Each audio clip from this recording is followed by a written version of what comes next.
왕으로 오신 예수님이라는 제목으로 함께 은혜를 나누고자 합니다.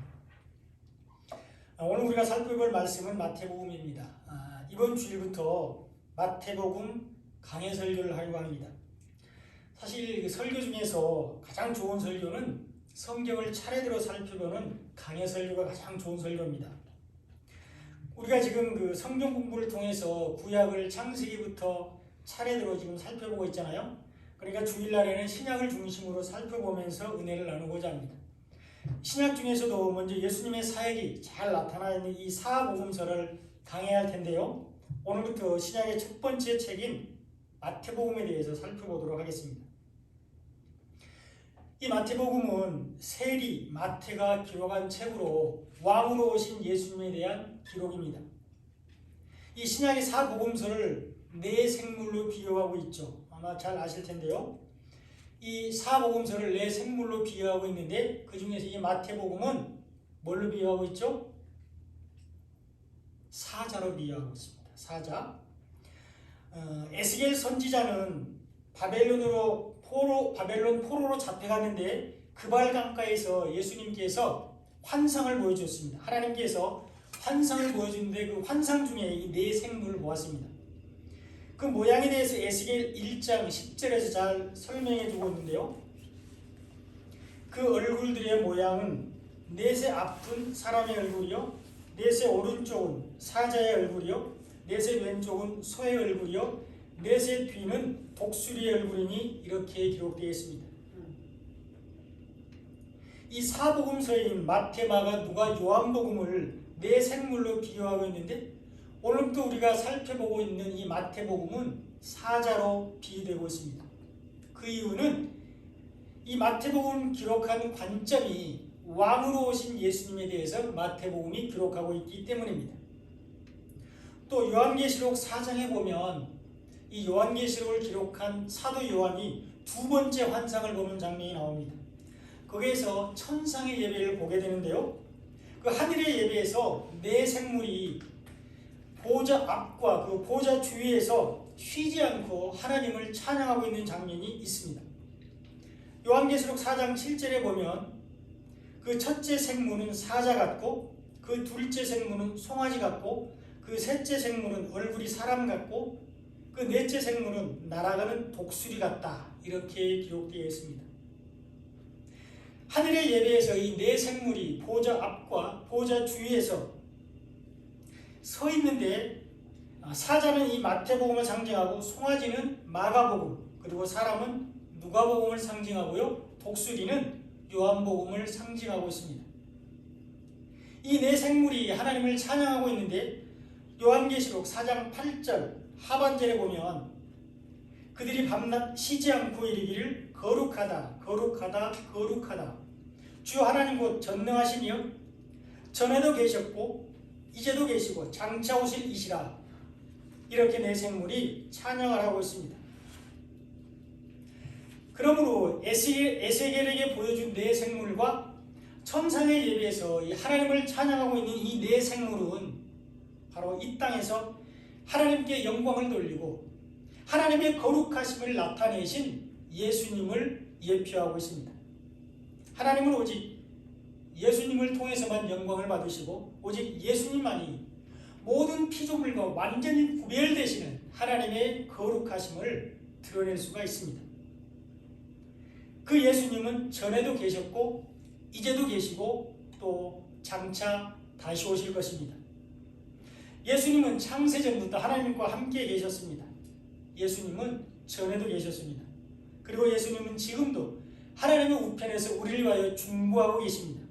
예수님은 이제도 계십니다.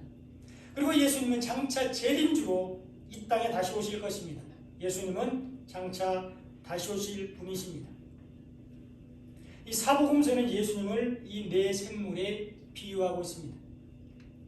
마태복음을 상징하는 사자는 왕으로 오신 예수님에 대해서 말씀하고 있고, 마가복음을 상징하는 소는 종으로 오신 예수님, 우리를 섬기러 오신 예수님에 대해서 말씀하고 있습니다. 그리고 누가복음을 상징하는 사람은 인자로 오신 예수님, 육신의 몸을 입고 오신 예수님에 대해서 말씀하고 있고요.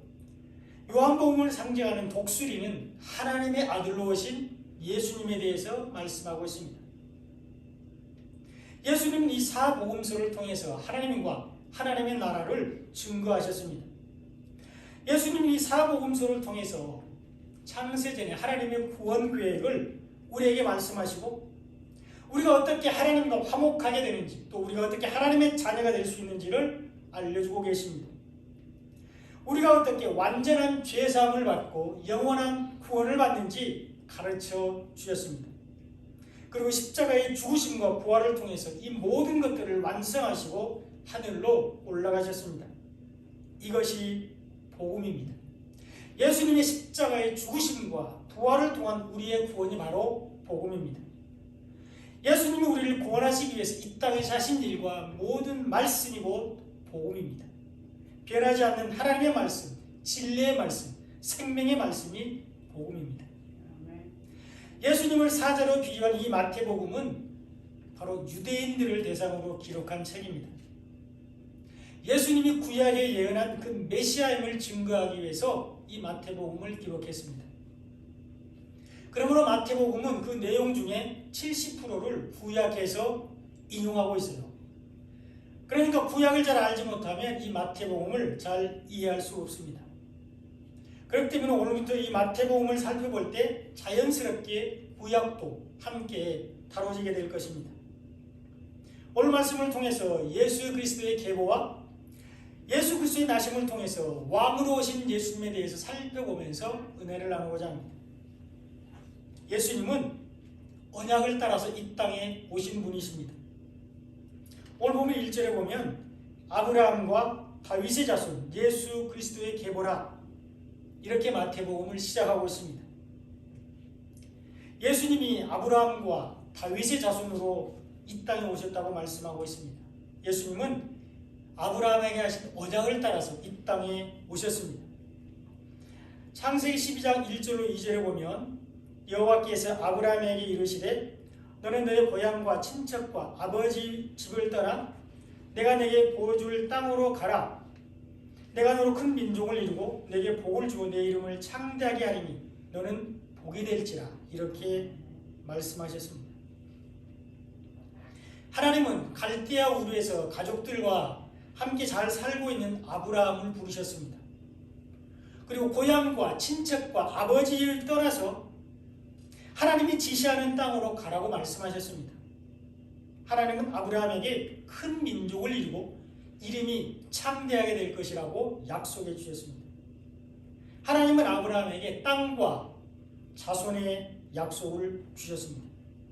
그 언약에 의해서 아브라함은 100세 때에 약속의 자녀인 이삭을 낳습니다. 하나님은 이삭을 통하여 아브라함에게 큰 민족을 이루게 하셨습니다. 하나님은 이삭을 통하여 아브라함의 자손이 하늘의 별과 같고 바다의 모래와 같이 많게 하셨습니다. 그리고 이 이삭은 여자의 후손으로 오실 예수님의 예표입니다. 창세기 3장 15절 이 말씀은 너무 유명하고 또 잘 아시는 말씀인데요. 다 같이 한번 같이 읽어보겠습니다. 시작. 내가 너로 여자와 원수가 되게 하고 내 후손도 여자의 후손과 원수가 되게 하리니 여자의 후손은 내 머리를 상하게 할 것이요 너는 그의 발꿈치를 상하게 할 것이니라 하시고. 아멘. 아브라함은 이삭을 통하여 이스라엘을 큰 민족이 되게 했습니다. 그러나 이것은 하나님은 예수님을 통해서 믿는 자들을 하늘의 별과 같이 많게 하실 것이라는 말씀입니다. 십자가에서 사단의 머리를 짓밟고 우리를 구원하셨습니다.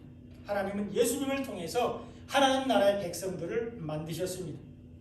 예수님은 아브라함에게 하신 언약을 따라서 이 땅에 오셨습니다.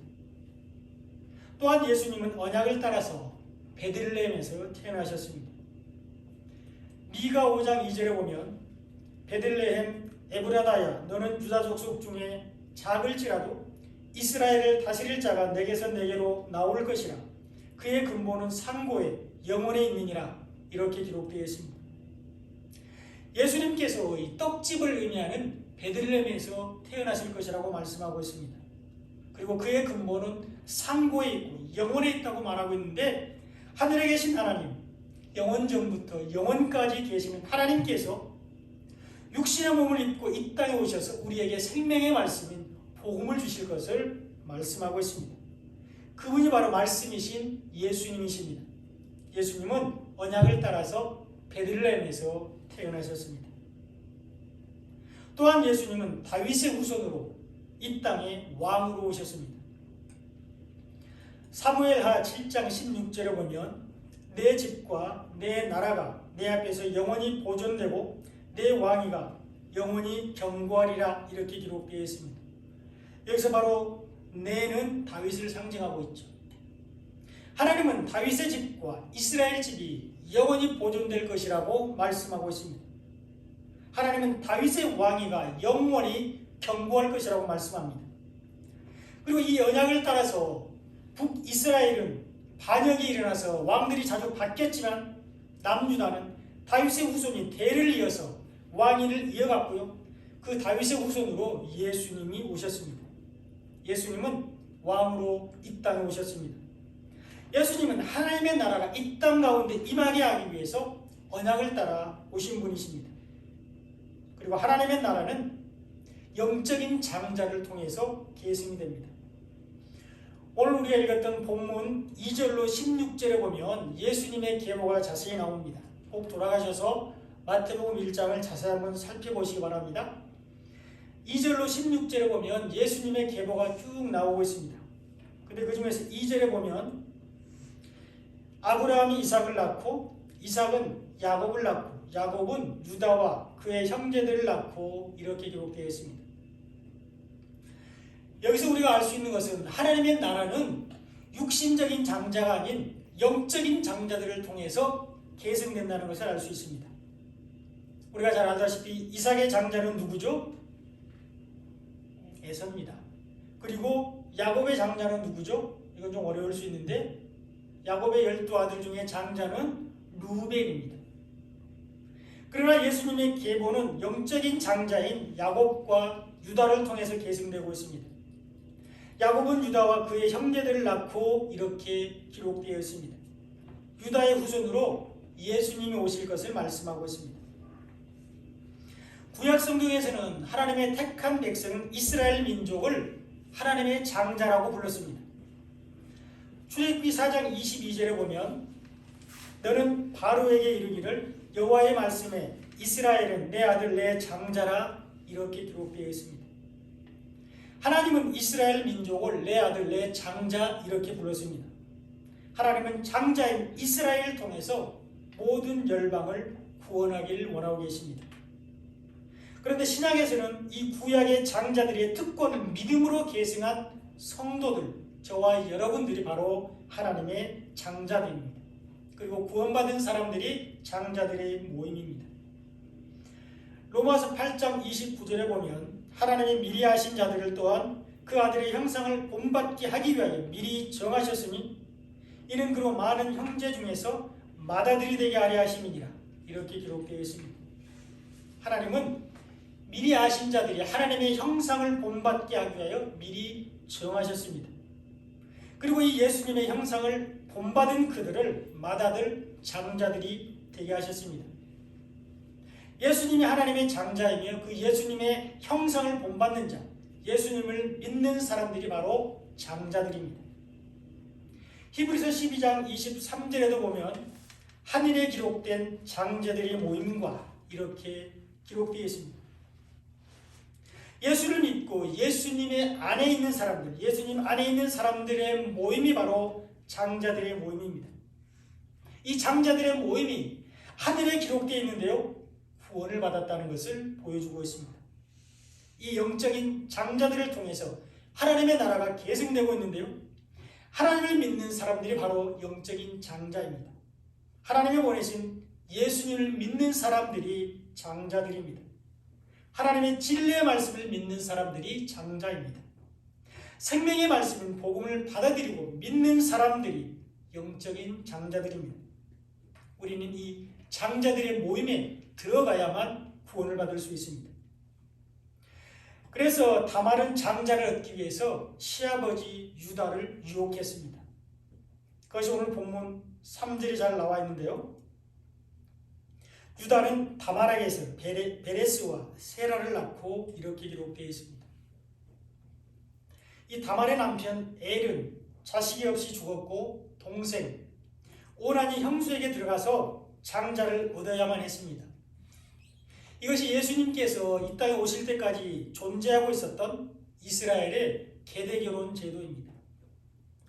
그러나 오난은 다말에서 낳은 씨가 자기 것이 되지 않을 줄 알고 자기 형의 장자가 되기 때문에 땅에다가 설정해서 죽었습니다. 이제 유다는 막내 아들 셀라를 다말에게 줘야 됐지만 셀라가 장성하기까지 기다리게 했습니다. 그 이면에는 셀라 막내 아들도 죽을 것을 두려워했죠. 그래서 막내 아들 셀라가 장성하기까지 기다려라 이렇게 핑계를 대고 다말을 기다리게 했습니다. 그러나 셀라가 장성했는데도 남편으로 주지 않자 시아버지 유다를 통해서 장자를 얻습니다. 하나님의 나라는 영적인 장자를 통해서 계승되기 때문에 그렇습니다. 그리고 하나님은 모든 민족과 모든 사람들 중에서 구원할 자들을 찾으십니다. 모든 사람이 구원을 얻는 것이 하나님의 뜻입니다. 그래서 하나님은 성경에 기록된 모든 기적과 또 사건과 심지어 악한 사람들에 대한 징계를 통해서도 영적인 장자들을 찾고 계십니다. 하나님은 성경에 기록된 모든 일과 모든 말씀을 통해서 구원할 자들을 찾고 계시죠. 그것이 오늘 본문 5절에도 잘 나와 있습니다. 살몬은 라합에게서 보아스를 낳고 보아스는 룻에게서 오벳을 낳고 오벳은 이새를 낳았다 이렇게 기록되어 있습니다. 살몬은 라합에게서 보아스를 낳았는데 여기 이 살몬은 여리고성을 정탐한 두 정탐꾼 중에 한 사람입니다. 그리고 라합은 이방인으로 우상을 숭배하는 아모리 족속입니다. 여리고 성벽 위에 집을 짓고 살았는데 정탐꾼들을 숨겨주고서 구원을 받았습니다. 이 라합은 하나님께서 홍해를 가르신 일과 애굽의 군대를 수장시킨 일들을 알고 있었습니다.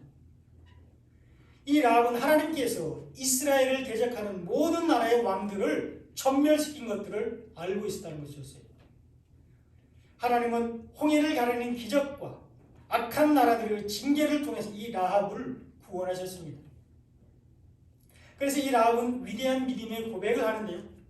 많은 기적과 은혜를 체험했음에도 불구하고 계속해서 반복적으로 하나님께 범죄하는 이스라엘 백성들보다 더 나은 믿음의 고백을 드렸습니다. 여호수아 2장 11절 하반절에 보면 너의 하나님 여호와는 위로는 하늘에서도 아래로는 땅에서도 하나님이시니라 이렇게 라합은 고백을 했습니다.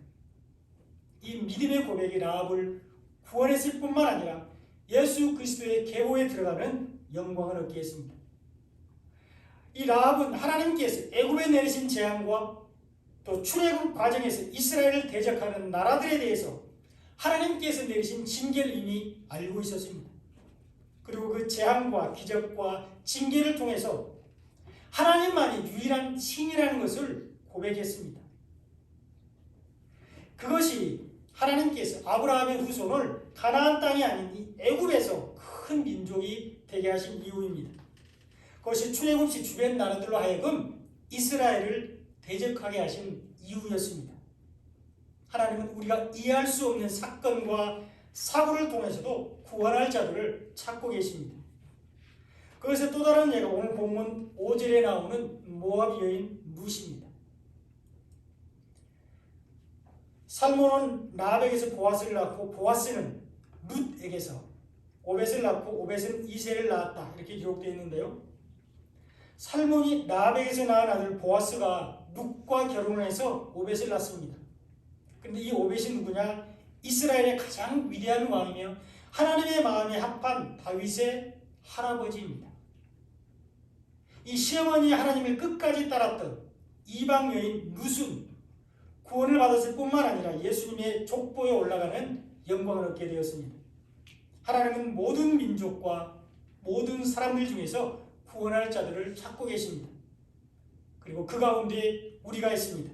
그 가운데 저와 여러분이 있습니다. 이것이 은혜입니다. 아멘. 예수님은 아브라함의 후손으로 다윗 왕이 태어났습니다. 아브라함의 후손으로 다윗 왕이 태어났는데요. 오늘 본문 6절에 보면 이새는 다윗 왕을 낳으니라 이렇게 기록되어 있습니다. 이새는 모압 여인 룻의 남편인 보아스의 손자입니다. 그리고 8명의 아들을 낳았는데 다윗은 이새의 막내로 태어났지만 사무엘에 의해서 기름 부음을 받고 이스라엘의 2대 왕으로 예수님의 조상이 되었습니다. 예수님은 아브라함과 다윗의 자손으로 이 땅에 오셨습니다. 이 다윗은 아브라함의 14대 손으로 태어났습니다. 아브라함부터 다윗까지가 14대입니다. 이 다윗을 통해서 솔로몬이 태어났는데 솔로몬의 이름의 뜻은 샬롬, 우리가 인사 많이 하잖아요. 샬롬, 평화, 평강 이런 의미를 가지고 있습니다. 솔로몬은 다윗이 예루살렘에서 낳은 4번째 아들로서 4대 만에 오신 예수님을 예표하고 있습니다. 솔로몬은 아버지 다윗이 준비한 재료와 하나님의 설계도대로 예루살렘 성전을 건축했습니다. 이것은 예수님께서 하나님의 뜻대로 이 땅에 하나님의 나라를 임하게 하시는 것을 잘 보여주고 있습니다. 예수님께서 이 땅에 하나님의 나라인 교회를 세우는 것을 보여주고 있습니다. 하나님께서 피값으로 예수 그리스도의 피값으로 이 땅에 교회를 세우셨습니다. 교회의 주인은 하나님이시며 예수님이 교회의 머리가 되십니다. 그러므로 우리는 교회를 소중히 여기고 함께 지체된 형제를 사랑하고 잘 섬겨야 합니다. 하나님은 예수님이 아브라함과 다윗의 자손 되게 하시려고 언약을 신실하게 지키셨습니다. 오늘 본문 12절을 보겠습니다. 바벨론으로 사로잡혀간 후에 여고냐는 스알디엘을 낳고 스알디엘은 스룹바벨을 낳고 이렇게 기록되어 있습니다. 하나님은 아브라함과 다윗의 자손으로 예수님이 오셔야 되기 때문에 이 언약을 신실하게 지키시기 위해서 여고냐에게 은혜를 베풀어서 스알디엘을 낳게 하셨습니다. 열왕기하 25장 27절에 보면 유다의 왕 여호야긴이 사로잡혀간 지 37년 곧 바벨론의 왕 에윌 무로닥이 즉위한 지 원년 12월 그달 27일에 유다의 왕 여호야긴을 옥에서 내놓아 그 머리를 들게 했다 이렇게 기록되어 있습니다. 여기에 여호야긴이 오늘 우리가 살펴보고 있는 마태복음 1장 12절의 여고냐입니다. 이 여고냐를 바벨론에서 포로로 잡아가면서 이름을 바꿨죠. 이 유다의 왕 19대 왕 여호야긴은 어린 나이에 왕이 됐는데 왕이 된 지 3개월 만에 바벨론 포로로 끌려갔습니다. 그리고 37년 동안이나 감옥에 갇혀 있었습니다. 그리고 여호야긴을 대신해서 왕이 된 유다의 마지막 왕 시드기야도 왕이 된 지 11년 만에 또 바벨론 포로로 끌려갔습니다. 그리고 그의 아들들은 다 죽임을 당했습니다. 이제 다윗의 후손으로 예수님이 오셔야 되는데 대를 이을 자식이 없습니다. 그래서 하나님은 37년이나 감옥에 있던 이 여호야긴에게 은혜를 베풀어서 감옥에서 풀려나게 했고요. 감옥에서 풀려난 이 이후에 여고냐는 스알디엘을 낳았습니다. 그것이 오늘 본문 12절이죠. 다시 한번 보겠습니다. 바벨론으로 사로잡혀간 후에 여고냐는 스알디엘을 낳고 스알디엘은 스룹바벨을 낳았다 이렇게 되어 있습니다. 하나님은 아브라함과 다윗의 자손으로 예수님이 오실 것이라는 언약을 지키기 위해서 이 여고냐에게 은혜를 베풀어서 스알디엘을 낳게 하셨습니다. 그리고 이 스알디엘이 스룹바벨을 낳았는데 이 스룹바벨이 우리가 잘 아는 바벨론에서 포로로 귀환할 때 1차 포로 귀환의 책임자입니다. 그리고 이스라엘의 두 번째 성전이 스룹바벨 성전인데 이 스룹바벨 성전을 건축한 사람이 바로 이 스룹바벨입니다. 하나님은 어떤 상황과 환경 속에서도 언약을 신실하게 지키시는 분이십니다.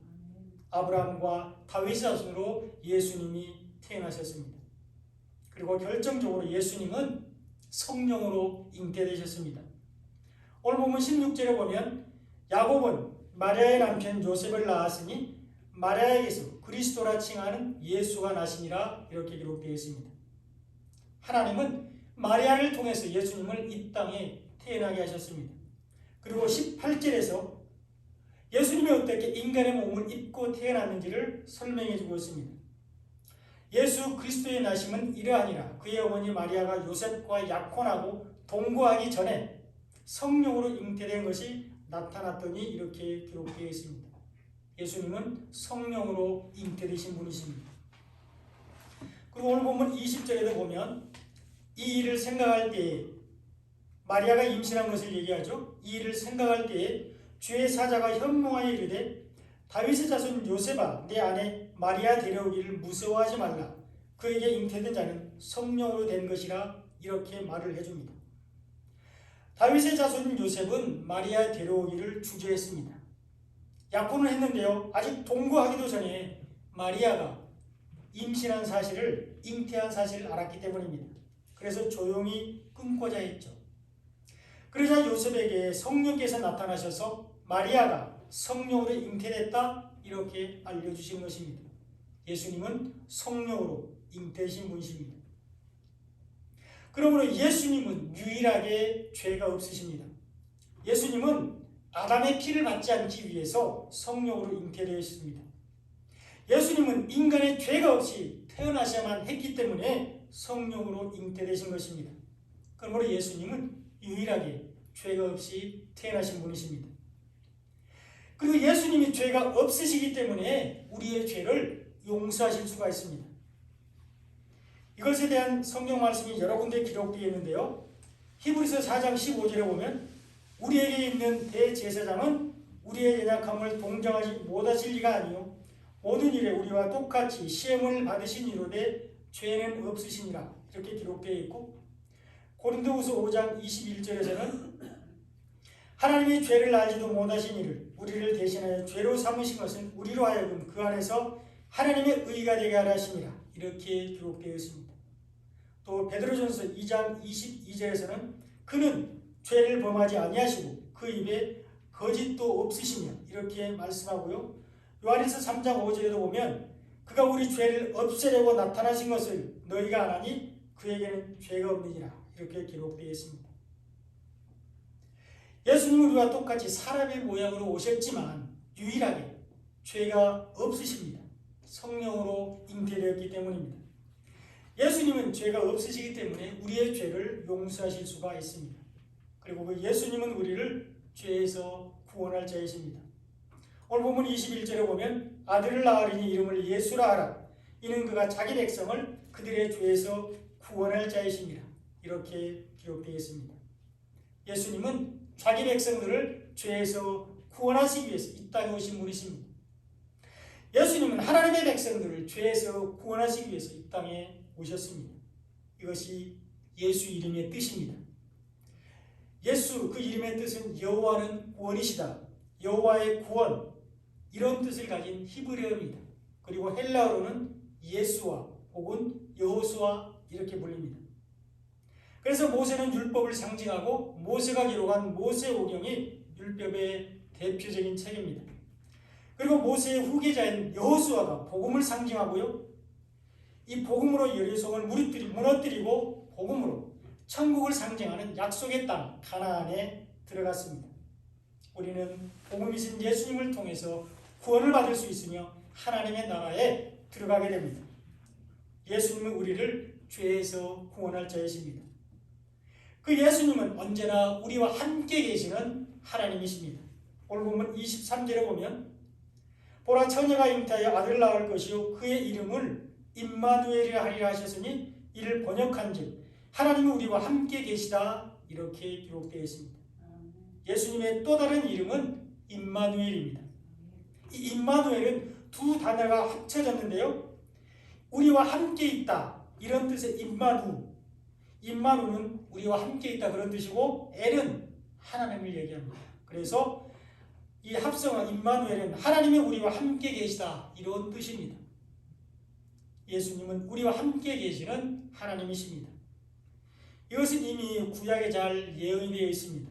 이사야 7장 14절에 보면 주께서 친히 징조를 너희에게 주실 것이라. 보라 처녀가 잉태하여 아들을 낳을 것이요 그의 이름을 임마누엘이라 하리라 이렇게 기록되어 있습니다. 하나님은 예수님이 태어나기 전에 약 700년 전에 이사야 선지자를 통해서 예수님이 오실 것을 말씀해 주셨습니다. 하나님께서 우리를 구원할 징조를 보이셨는데 그것이 처녀가 잉태하여 낳은 아들입니다. 하나님이신 예수님이 여자의 후손으로 오셔서 우리를 구원하실 것을 말씀하고 있습니다. 예수님이 성령으로 잉태되어서 마리아의 몸을 빌려서 이 땅에 오셨습니다. 예수님은 언제나 우리와 함께 계시는 하나님이십니다. 그리고 그 예수님은 말씀으로 우리 안에 계시는 하나님이십니다. 요한복음 1장 1절에 보면 태초에 말씀이 계시니라 이 말씀이 하나님과 함께 계셨으니 이 말씀은 곧 하나님이시냐 이렇게 기록되어 있습니다. 태초에 말씀이 계셨는데 이 말씀이 하나님과 함께 계셨다고 말씀하고 있고요. 영원전부터 말씀이 계셨는데 이 말씀이 곧 예수님입니다. 그리고 말씀이신 예수님이 태초부터 하나님과 함께 계셨는데 이 예수님이 곧 하나님이라고 말씀하고 있습니다. 예수님은 말씀으로 우리 안에 계시는 하나님이십니다. 그 말씀이신 예수님이 육신의 몸을 입고 이 땅에 오셨습니다. 그것이 요한복음 1장 14절입니다. 말씀이 육신이 되어 우리 가운데 거하시니 우리가 그의 영광을 보니 아버지의 독생자의 영광이 은혜와 진리가 충만하더라 이렇게 기록되어 있습니다. 말씀이 육신이 되어 우리 가운데 거하신다고 말씀하고 있습니다. 하나님이신 예수님이 인간의 몸을 입고 이 땅에 오셔서 우리를 구원하시기 위해서 십자가에 죽으시고 부활하셨습니다. 이것이 우리가 눈으로 보게 되는 예수님의 영광입니다. 이것이 아버지의 독생자의 영광입니다. 예수님의 십자가에 죽으심과 부활이 바로 하나님의 영광입니다. 이것이 예수님이 이 땅에 오신 목적입니다. 예수님은 복음을 받아들이고 믿는 사람들과 함께 계십니다. 요한계시록 3장 20절에 보면 한번 읽어볼까요? 시작! 올지어다 내가 문 밖에 서서 두드리노니 누구든지 내 음성을 듣고 문을 열면 내가 그에게로 들어가 그와 더불어 먹고 그는 나와 더불어 먹으리라. 아멘. 예수님은 우리가 마음의 문을 열고 예수님을 영접하기를 원하십니다. 예수님 우리가 마음으로 복음을 받아들이고 입으로 시인하기를 원하고 계십니다. 우리가 마음의 문을 열고 복음을 받아들이면 예수님이 우리 안에 들어와셔서 우리와 함께 계십니다. 우리가 복음을 받아들이고 믿는 것이 예수님 안에 거하는 것입니다. 우리가 예수님 안에 있을 때 하나님의 뜻이 우리를 통해서 이루어집니다. 요한복음 15장 7절에 보면 너희가 내 안에 거하고 내 말이 너희 안에 거하면 무엇이든지 원하는 대로 구하라 그리하면 이루리라 이렇게 기록되어 있습니다. 그리고 예수님 안에 거하는 사람들은 바로 이 예수님의 뜻을 구하게 됩니다. 말씀으로 예수님 안에 있는 사람들은 예수님처럼 하나님의 뜻을 위해서 기도하게 된다는 것입니다. 복음 안에서 예수님과 동행하는 사람들은 믿음으로 하나님께 영광을 돌리게 해달라고 구하게 됩니다. 그리고 복음으로 예수님과 함께 걷는 사람들은 왕으로 오신 예수님을 전하는 삶을 살게 해달라고 기도하게 된다는 것입니다. 그리고 이 기도는 원하는 대로 이루어지며 이것이 우리의 형통입니다. 이제 말씀의 결론입니다. 예수님은 언약을 따라서 이 땅에 오신 분이십니다. 예수님은 아브라함과 다윗에게 하신 언약을 따라 이 땅에 오셨습니다. 왕이신 예수님은 하나님 나라의 영적인 장자들을 찾으러 오셨습니다. 그 예수님은 우리를 죄에서 구원할 자이십니다. 예수님은 하나님의 백성들을 죄에서 구원할 자이십니다. 이것이 예수 이름의 뜻입니다. 그리고 예수님은 언제나 우리와 함께 하시는 하나님이십니다. 예수님의 또 다른 이름은 임마누엘입니다. 예수님은 복음을 받아들이고 믿는 사람들과 함께 계십니다. 사랑하는 여러분, 복음 안에서 왕이신 예수님과 동행하는 삶을 사시기 바랍니다. 예수님 안에서 언제나 함께 하시는 하나님의 임재를 경험하는 삶을 사시기를 간절히 축원드립니다.